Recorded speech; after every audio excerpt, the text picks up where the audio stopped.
What's up, y'all? You are listening to For the Artists, a podcast brought to you by Creative and Projects, a 501c3 organization dedicated to developing young artists from the inside out.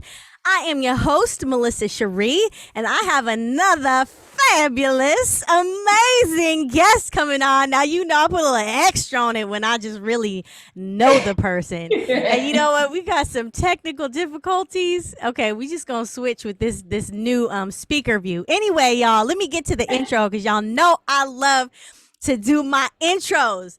Who I have coming on today is none other than Erica L. You got to get that L in there. Anderson.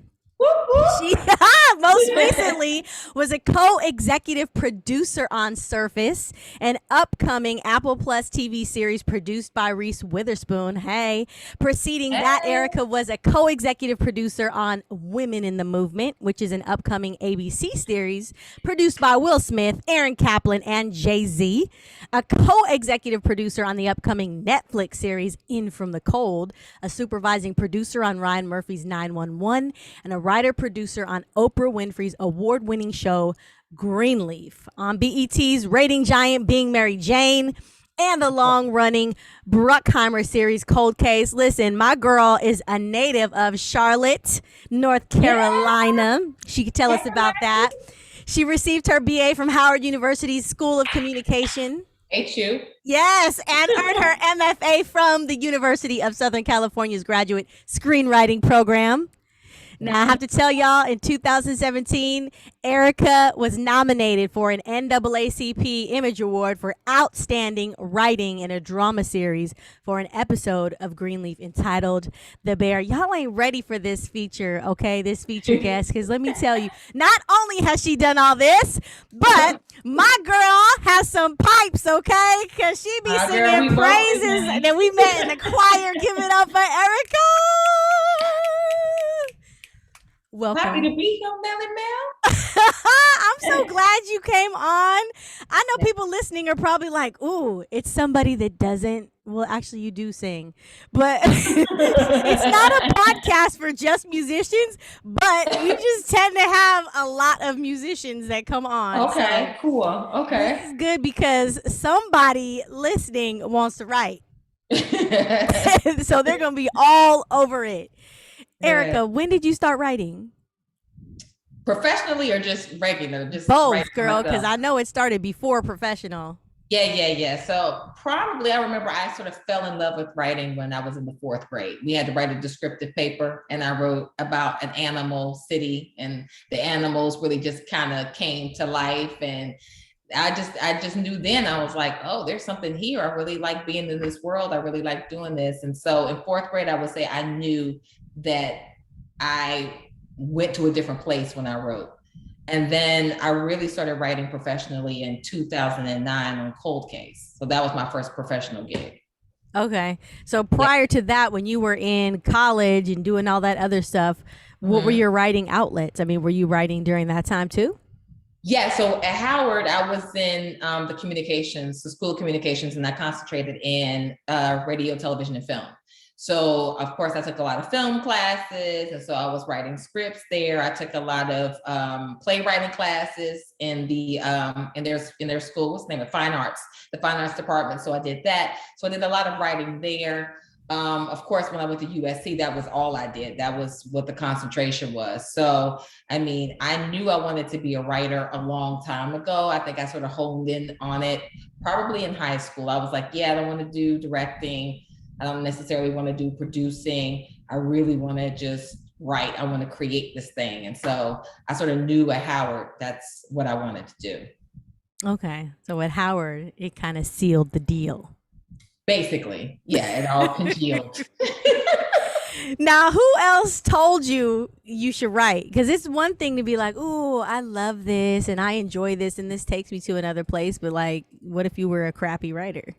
Yeah. I mean, I think for me, early on, the feedback that I got from people, and I think that's true whether you sing or whatever your craft is. It's like when you get positive feedback from people, they hear you sing and they're like, oh my God, this girl has some pipes on her, or this guy has some pipes on him. Like I got that feedback from writing. So I would write plays, and I did things in high school. And so I got a lot of positive reinforcement from teachers and from family members and from church and from the community. And so I was like, well, everybody can't be crazy. Like, there must be something to it. So maybe this is the thing that I like. Maybe this is the thing that I want to do. Yeah. Okay. And in 2009, when you said you was professionally doing it, that means you was getting a paycheck. I was getting a paycheck, honey. Yes. So prior to getting the paycheck, because that's a nice little bit of time between, you know, just doing it because you love it, there's something there, and getting a paycheck. Yes, ma'am. How did you hold on and keep going until the paycheck came? I mean, for me, it was like, I loved it. And when you love to do something, whether you get paid for it or you don't get paid for it, you just have to do it. I had to write. It was inside me. If characters were coming, you know, into my mind and things that I was like, oh, my imagination was taking me this way or that way, I had to put it down. Whether it was through poetry, whether it was through like writing a novel, whether it's through writing a short story, whether it's through writing a script, it was just coming through. And so I think in the meantime, the love of it kept me pursuing it, even when the outside didn't look like it was going to manifest itself. The inside was like, if you keep doing it, if you keep writing, if you keep putting it out there, if you keep doing this thing, eventually a door will open. And it did. The inside, which would be what? Like your inner voice, your heart, your spirit, like all of those things. I mean, whatever you know, subscribe to. Like for me, it's God. It's like, you know, my spirit. It was just like, keep writing, keep doing it. And even if nobody paid me for it, I would still be writing now. I probably wouldn't be writing as much, but I would be writing. And so I think that's the thing, is like, you got to keep going until the thing breaks. And if you don't give up, it will break. Right. Not giving up. That's just the truth of it. Yeah. Okay. So once you got the paycheck, was it everything that you had imagined that it would be in terms of being able to write professionally? Initially, yeah, I think it was. I mean, I was like, oh, I'm here, you know, the door had opened finally after all of these years of wanting to do a thing, knowing no one who actually did the thing. People to kind of thinking you're crazy or whatever, but the thing finally happened and you're in. And you are around all these other very smart, creative people that just know what they're doing and know how to create these worlds. And you're sort of learning on the job, and you're also sort of contributing. It was everything I thought it was initially. And then, you know, life happens, and you realize that it's sort of like everything else in life. You know, it's good, it's bad, it has its, you know, positives and its negatives, and it's all of those things combined. So then you got a taste of the reality. The reality will hit you. Yes. The reality. Yeah. So besides the love of it, okay? Because, you know, people always talk about like, what's your why? Know your why. Yeah. Do you feel like your why in terms of being a writer has stayed the same in terms of you just love it? Or do you feel like it has evolved and changed it all in terms of what your why has been, in terms of why you continue to keep writing and why you want to keep writing? I think for me, you have to isolate the why writing and then the why Hollywood, if that makes sense. So for me, writing is the thing that I love to do. And so the why has remained the same. Why? Because I love writing. Why? Because I don't know what else I would do if I couldn't do this. You know what I mean? So my why has always been because I love to do it. Why Hollywood, I think, or why this train and not getting off and doing something else, writing in some other, you know, venue or doing something else, I think that has changed. I think you start off and you think, because this is the pinnacle. This is where everybody, you know, comes to sort of, you know, write their best stuff and do their best stuff and put it out there for the world to see so people can see what you do.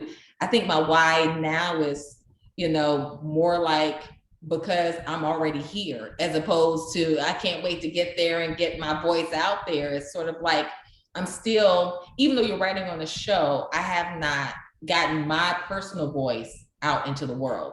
So the why is to get my voice out into the world. I've written on everybody else's show, on all these other people's shows, but it's not been my show. It's not been something that I've, created this, I've cultivated this come out of me. And so I think that's my why now. It's because I have something to say. Erica has something to say. Erica L. Anderson has something to say.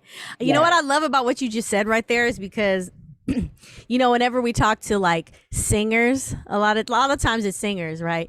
And they're always talking about trying to find their voice, their genre, kind of where they fit in.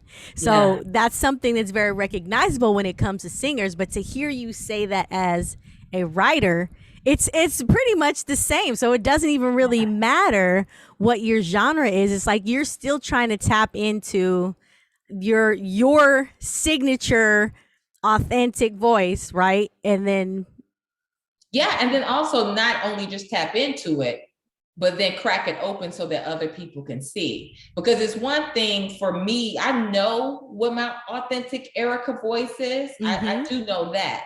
It's just finding the opportunity to share it with the masses on the level that I have done in cultivating and helping other people do their shows, and so for me, I've not gotten that opportunity. I've helped other people, but to express themselves, to get their voices out there and what they have to say into the world, but I have not done that myself.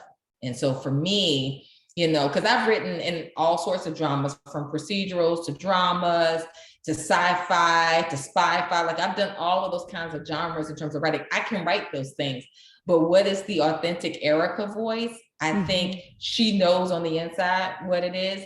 I just think that it's not been expressed because I haven't had the platform to express it in the way that I want to yet, if that makes sense. Yes. Yeah, even though I added that yet to it. Yeah. Yes, girl. We always got to add that yet. that is the faith positive spin on everything. That's right. Exactly. If you don't throw that yet on it, then you're just making it kind of a definitive. That is what it is. Yeah. Yeah. So now that you've like locked into your voice and you know what your authentic voice is and what you want to share, my question is, did you have that before you entered the professional scene, or did that come kind of while you were in the mix of working for other people? Did that help you get clarity around your voice?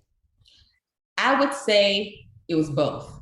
Okay. I would say going into Hollywood, I knew Erica's voice because that's the only voice I heard. It was the voice that I had grown up with. It was the voice that told me what to write and how to write it and whatever. That was me. That was authentically Erica. I think what the business has allowed me to do is to cultivate that, to make it more refined. And so it's not just that sort of like guttural Erica, straight from Charlotte to you kind of thing. And she's been refined. And I think that's what Hollywood has been for me, is a refinement of that. However, I like that, the guttural Erica from Charlotte straight to you. So it's about marrying who she was with who she is, and then figuring out what that is. You know what I mean? So I think it's both. Yes. You know what? In every podcast, there's like a yes moment, girl. And that was it for me. Because you know what that made me think about? Just even outside of, whether or not somebody sings or dance or whatever. It's like when we're born into this world, it's like I can remember things about myself in terms of how I was as a little girl. Yeah. Things that were just innately like Melissa. Like I didn't have to think about it. I didn't have to try to make, that's just who I was, right? And then it's like over the course of living your life, yes, ma'am. All this stuff starts to convolute. And then you start trying to overthink like who you are and what's naturally you. And it's almost like you have to come back full circle. Oh my God. Like, no, this is who I really am. I don't have to make excuses for it. I don't have to change. Like, this is me. This is you. And I mean, for me, it was like sitting down the other day and, I'm unpacking and doing whatever. And I found some paperwork of things that I had written a long time ago. And there I had saved it and I put down there what the teachers had written about it. So I had what I had written and then what the teachers' responses to what I had written were. And I was like, that's me. That's the Erica. That's who she was. And I was like, I love that. The not being afraid, saying, this is me world and whatever. I think we all have that. And then we're taught that we have to take back seats and we have to hide a bit of that, or it's not this, or it's too much of that. And I think we have to, like you said so eloquently, like we just have to go back and sort of grab that, because that's who we are. That's who we really are. And, it's okay to change, but, I think you can allow changes in life to make you confused about who you are. And I think sometimes life will confuse you. And so you started out one way and you don't even know who you are at this point. You're like, I don't know, I'm just this other person, but that's really not, that's really not who you are. Yeah. And I feel like, evolving to me is just, it's growing. And as you grow, it's like you become stronger, you become, all these different things, but that doesn't mean that you have to actually move away from the truth of who you are in the process. Right. Yeah. I think a lot of times we think that progression means movement away from a thing. That's who I was. This is who I am.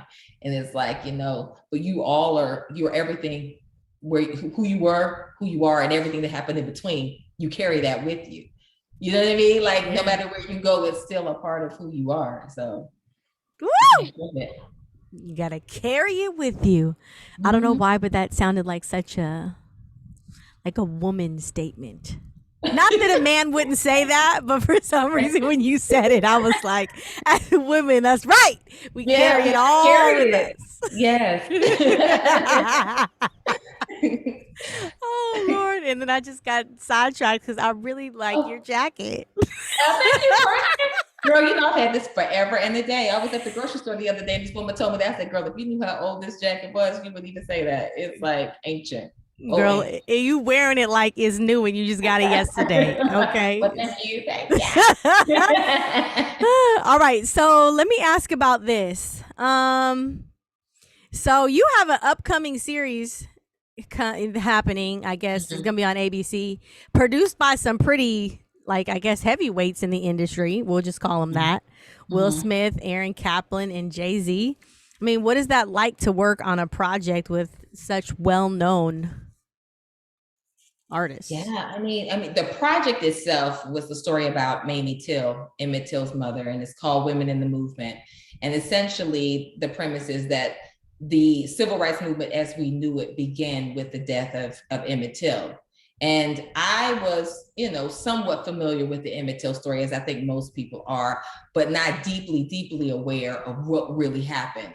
And so it was we sort of used these books as resources and, did some archival research, but it was going back into what happened in the past and sort of telling that story, but telling it through the lens of Mamie Till, his mother, who's sort of the unsung hero in Emmett Till's story. And so that was what really, for me, made it very I needed to be a part of this project. It was very important. My showrunner, MJ, who came to the project, Marissa Joe, she's just very intelligent. Her heart was completely in this thing. We all wanted to tell the story right, tell it for Emmett Till right, tell it for Mamie Till right. It's just such an important story. And I was so blessed to be a part of telling that, the limited series. Okay. So how soon is that coming out? Well, I know that there has been a lot of press about it, but I think it's coming out sometime either at the end of the year or the beginning of the new year, but it's going to be on ABC. I'm not quite sure what day, when it's coming out specifically, but I know it's coming soon. We've already shot it in Mississippi. It's already done. So, I guess whenever it gets on the slate. So hopefully soon, because I think it's such an important thing and people should check it out. Yeah. Who haven't you worked with that you would love to work with? Ooh. Anyone? Do you have a dream list?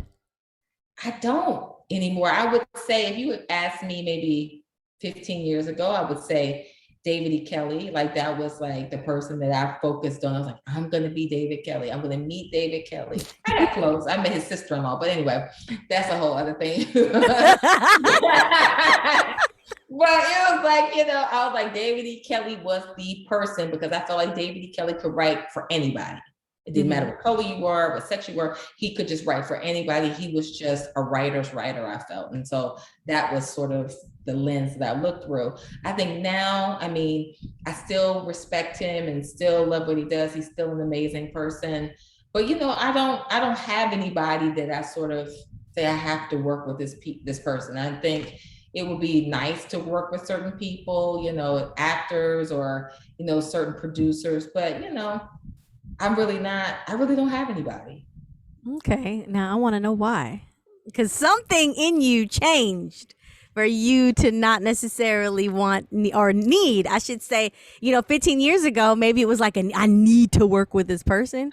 And maybe now it's like, I'm cool. Like, I don't know. How did you get there? I think it's sometimes hard because you esteem people and you put them on a pedestal and no one can really live up to them being on a pedestal. And so you just realize that people are people and people are great and they have a lot of great qualities. And you just say, it might be nice or it might be not so great. You hear stories about people and so you don't really know. Mm-hmm. So I just always try to leave it open. I mean, sure, I want to work with some heavyweights or some people who are super talented who could actually bring, especially to the stuff I want to do, like bring all of their stuff to the stuff that I want to do. But yeah, I'm just in a place now where I'm just like, cool, I mean, I always sort of wanted to meet Oprah Winfrey. And then I met Oprah Winfrey and it was like, that was like the person. I was like, sort of like meeting like, I don't know, President Obama. It's like Oprah was the person. And so I met her. So it was like, you can't really top that. You like, I don't met the people that matter. Yeah, I met her, so I'm good. Like everybody else is cool. All right, so if you could work on anything and have it, produced, directed, whatever, what would you want to work, or is it like a secret? But I'm like, what would you want to work on? You mean like a show that's currently out or a show that I created? Just a show that you create that's just true Erica's voice, Erica's message. Like what would that be about? It would be some dark drama set in the South with some heroine who's a woman, but who is marginalized in some way and sort of has these secrets and this sort of gray quality to who she is. Because I don't feel like people are good or all bad. I feel like everybody sort of is in the gray. And so a very complicated woman, so whatever world that, finds itself, whether that's in politics, whether that's, in the church, whether that's, just a family life or a combination therein. I mean, that would be a project that I would be super interested in. But I love writing about women. I love writing dark drama and I love writing about the South. So some merging of those things is where I think my sweet spot is. Okay. So what's up with the dark drama? What is there a backstory? People find it interesting that I like to write such dark drama, but I'm the girl that watches the ID channel. I'm the girl that is like really deeply into like, serial killer podcasts and, sort of murder mysteries and all of that kind of stuff. That stuff really does interest me because I don't know, it's a puzzle to solve. And I like solving mysteries and puzzles and figuring out the whodunit and putting the clues together and, just figuring. I think that's how I am with characters. Like you're constantly figuring them out. The more you spend time with them, the more they talk to you and tell you who they are. So I just sort of like the whole process of discovering things. Yeah. Okay, well, I'll do that in the movie theater. It kind of gets on people's nerves, but I will talk the whole time. I'll be like, he gonna die and she did this. And I bet you this. Oh my gosh, yeah, you can't know.